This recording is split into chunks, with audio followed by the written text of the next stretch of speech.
ಇನ್ನೊಂದು ಸ್ವಲ್ಪ ಆ್ಯಡ್ ಮಾಡಿ 25 ವರ್ಷಕ್ಕೆ ನೀವು ತರಲೇಬೇಕು. ಸೆಂಟ್ರಲ್ ಗೌರ್ಮೆಂಟು ಇನ್ನು FRA ಎಲ್ಲ ಈ 2-5 ಮಾಡಲೇಬೇಕಂತೇಳಿ ರೆಸೊಲ್ಯೂಷನ್ನ ವಿಧಾನಸಭೆಯಲ್ಲಿ ಪಾಸ್ ಮಾಡಿಸಿ ಸೆಂಟ್ರಲ್ಲಿ ಕಳಿಸ್ಬಿಡ್ತೀವಿ. ಅದನ್ನು ನೀವು ಮಾಡಿಸಿದ್ರಿ ಸರ್. ಆಮೇಲೆ ನಿಲ್ಲಿಸಿದ್ರಿ ಇವರು, ಅದಾಯಿತು.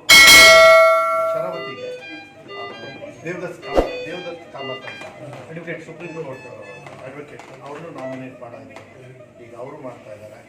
ಮತ್ತು ಯಾರು 78 ಮೇಲೆ ಒಳಗೆ ಯಾರ್ಯಾರು ಸಾಗುವಳಿ ಮಾಡ್ತಾಯಿದ್ರು 3 ಎಕರೆವರೆಗೂ ಅವ್ರನ್ನ ಮುಟ್ಟಂಗಿಲ್ಲ ಅಂತಲೂ decision ತಗೊಂಡಾಯಿತು.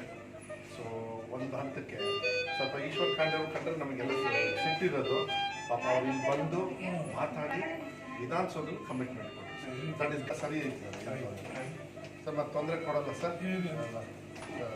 Right sir. Sir okay sir. ಮತ್ತೆ ಬರ್ತೀನಿ ಸರ್. ನಾವು ಆರಾಮಾಗಿ ರೆಸ್ಟ್ ತೊಗೊಂಡು ನಾಳೆ